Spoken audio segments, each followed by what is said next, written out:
Donc,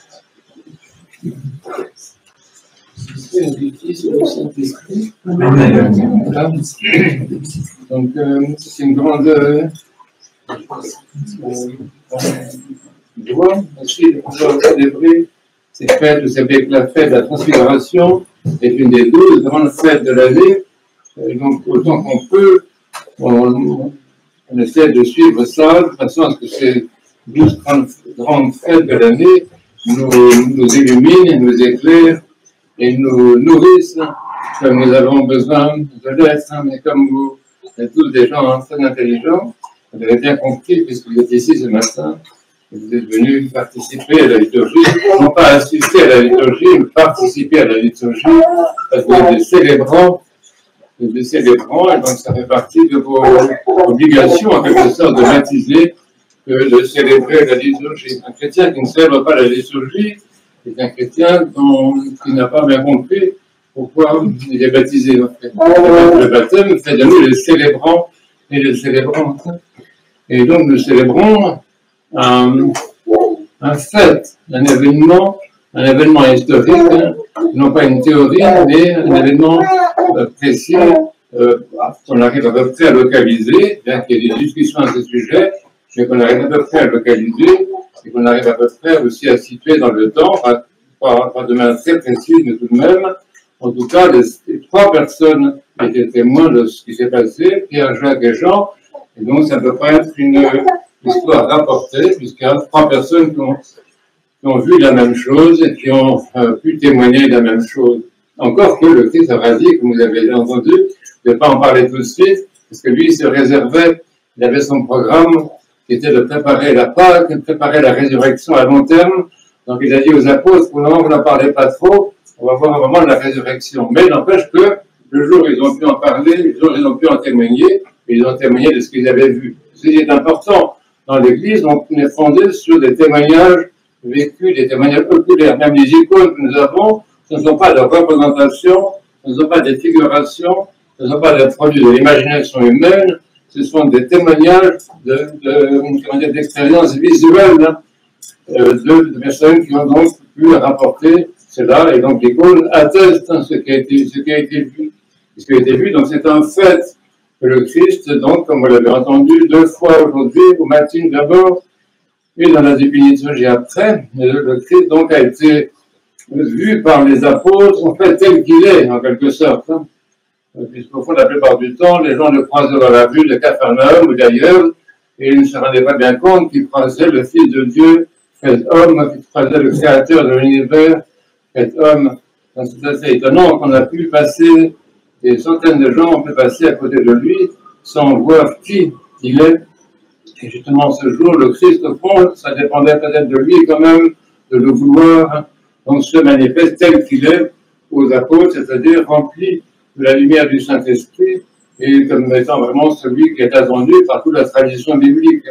C'est le premier point qu'il faut retenir dans notre enseignement, si vous voulez, c'est comprendre que cet évangile c'est un moment où le Christ atteste qu'il est dans la continuité de sa propre parole, puisque c'est lui, il est lui la parole par excellence, mais qu'il est donc celui qui a parlé par les prophètes, par le Saint-Esprit et par les prophètes, et donc aujourd'hui les prophètes sont là, Élie et Moïse sont là, et le Christ est entre eux, au milieu d'eux, donc ça fait bien comprendre aux apôtres, et donc à nous, que le Christ n'est pas un personnage sorti de je ne sais pas quelle culture étrangère, mais qu'il est le produit de toute la tradition biblique, de la tradition scripturelle, qui est l'accomplissement, des prophéties. Ça, c'était l'un des aspects les plus importants de l'enseignement du Christ auprès de ses apôtres et disciples. Qu'ils comprennent qu'il était celui que les prophètes avaient annoncé. Donc aujourd'hui, les apôtres ne le comprennent pas, mais ils le voient, ce qui est quelque chose d'un peu différent. Ils le voient, et parce qu'ils le voient, c'est une vision renversante au sens vraiment propre du terme, puisqu'ils sont tellement éblouis par cette évidence, éblouis par cette révélation qu'ils se jettent par terre parce que c'est un peu trop pour eux. Mais en tout cas, donc aujourd'hui, les apôtres ont reçu l'évidence de l'identité de Jésus-Christ et de sa mission. Un deuxième point qu'il faut retenir, c'est en fait en quoi consiste ce phénomène.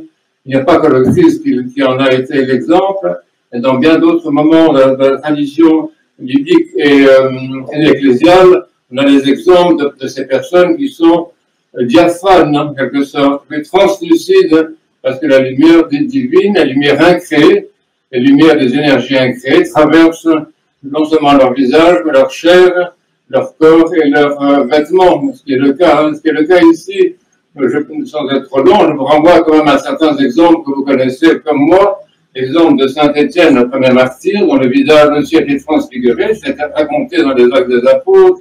L'exemple de Abbas Issoès, donc il avait dit dans le Synaxaire, et c'est très beau, et c'était Abbas Issoès, il s'est transfiguré au moment où il a de sa mort. Enfin, le mot mort ne veut pas dire grand-chose du point de vue chrétien de son passage, si vous voulez, c'était plus juste de dire ça, et au moment où il passait de cette vie à la vraie vie, son visage s'est éclairé, mais son visage s'est éclairé successivement, vous lirez ça dans le Synaxaire, c'est très beau, à mesure que, à mesure où il se trouvait à proximité des saints, de la Mère de Dieu, des saints qu'il connaissait, et finalement du Christ lui-même. Donc, à la fin, les disciples de Sisoès qui étaient autour de lui, je crois bien que c'est Sisoès, je ne me trompe pas, ils presque plus supportaient d'être près de lui, tellement il était éblouissant, magnifique. Alors, il était mourant, comme on dit dans le monde, mais en fait, il était éblouissant. Et puis, il y a d'autres exemples que vous connaissez très bien, comme l'exemple de Saint Séraphin de Sarov, de multiples saints. Mais en fait, ce phénomène de la transfiguration, il n'est pas toujours perceptible d'une manière aussi éclatante. De manière générale, nous, les chrétiens, surtout les chrétiens orthodoxes, ça fait partie un peu de notre méthode de relation avec le réel, avec le monde. C'est-à-dire, de manière générale, plus nous évoluons dans l'Église, plus nous évoluons en essayant de suivre le Christ, en appliquant les commandements, surtout en sortant de nos péchés, parce que les péchés nous rendent vraiment incapables de voir quoi que ce soit. C'est le problème du péché. Ce péché, c'est pas un problème moral, c'est un problème de perception du réel, c'est tout. Et donc, plus nous arrivons à sortir de nos péchés, plus nous retrouvons la capacité de percevoir la réalité telle qu'elle est. Alors, quelle est la réalité? La réalité telle qu'elle est, c'est la transparence du réel, la transparence du visible et la transparence à la réalité profonde, la réalité invisible qui est extrêmement complexe, dont on pourrait parler longuement, mais qui comporte la présence des défunts, la présence des saints, la présence des anges, la présence de la Mère de Dieu particulièrement, au-dessus des anges et des chérubins, comme vous le savez parfaitement, et la présence du Christ lui-même. Et dans cette densité extraordinaire, cette épaisseur extraordinaire de la réalité invisible, la plupart du temps, nous ne l'avons pas à cause de nos péchés, à cause aussi d'une culture qui est très, très superficielle, très rationalisée, et qui nous rend pratiquement handicapés du point de vue de la connaissance. Mais les saints ne sont pas des handicapés de la connaissance, et vous aussi, vous êtes des personnes qui marchaient sur le chemin de la sainteté, c'est-à-dire sur le chemin de la connaissance. Et progressivement, l'être humain perçoit cette présence, de la densité extraordinaire, de l'épaisseur extraordinaire du monde invisible, et nous avons des personnes invisiblement présentes. Ceci est extrêmement important. La base, une des références pour cela, c'est évidemment l'icône. On en parle toujours aujourd'hui, c'est un peu la fête des iconographes, bien entendu, mais le principe même de l'icône, c'est ça, c'est la transparence du sensible au monde intelligible, la transparence du visible au monde invisible. Ça, c'est la base de notre perception du réel. Parce que c'est ça ce qu'on appelle la transfiguration. La transfiguration, c'est pas un changement de nature, c'est pas une modification dans les atomes du réel, mais c'est le fait que le réel soit vraiment perçu dans cette translucidité plus ou moins forte, plus ou moins évidente. Ça nous arrive dans la création, par exemple. Vous avez certainement les uns et les autres l'expérience d'avoir marché au bord de la mer, surtout en période de vacances, dans les forêts, dans les montagnes, et d'avoir des moments peut-être privilégiés, bouleversants, qui peut-être vous ont fait tomber à la renverse aussi, perçu cette majesté de Dieu dans sa création. Ceci est rapporté beaucoup par la Bible, par les psaumes, par beaucoup de textes bibliques. Les anciens, nos pères anciens de la Bible avaient un sens très très fort de ça. Ils étaient très très très très sensibles au caractère transfigurable, si je peux dire, du monde créé. C'était la base de la connaissance de Dieu. ça se voit dans le psaume cosmique, d'innombrables textes que vous connaissez parfaitement. Donc, vous voyez, le phénomène, si je peux dire, de transfiguration, il n'est pas uniquement quelque chose qui se rapporte à l'être humain, il se rapporte aussi à la création, à des moments de la vie, y compris, et ça c'est très important, dans les moments de grande tristesse et de grand malheur, hein, parce que les saints voient dans l'humanité souffrante la présence du Christ souffrant. Et c'est extrêmement important. C'est Saint Paul qui dit ça dans plusieurs passages, en particulier, il dit, ce n'est pas moi qui souffre, c'est le Christ qui souffre en moi. Et quand on généralise cette pensée, on voit ça, on voit que les saints perçoivent la transfiguration, en quelque sorte, de la souffrance humaine, non pas pour la rendre, pour la justifier, mais pour la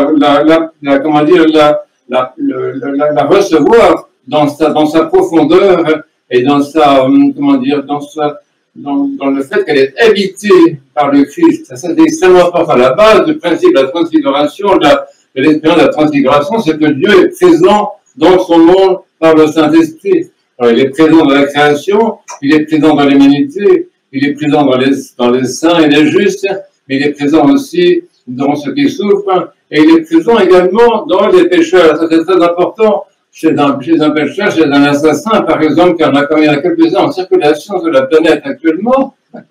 Le Christ est présent également, mais il est présent comme image de lui-même humilié. Il est torturé chez ceux qui torturent. Hein. Ça, c'est quelque chose qui est extrêmement profond. C'est pour ça que notre attitude par rapport à l'actualité, par exemple, à ce que nous entendons par les médias, est une attitude que nous donnent les saints. C'est-à-dire, nous regardons l'actualité, non pas en jugeant, non pas en prenant parti, non pas en posant des cris d'indignation, etc. Ce qui est bon pour les autres, ceux du dehors, mais nous regardons la réalité avec des yeux, des lunettes particulières qui nous permettent de voir le Christ souffrant et dans ceux qui souffrent et dans ceux qui les font souffrir. C'est extrêmement important. Mais c'est vrai aussi, je n'ai pas le temps, ça reste à peu près une semaine entière sur une île déserte, 8 heures par jour, pour parler de ça.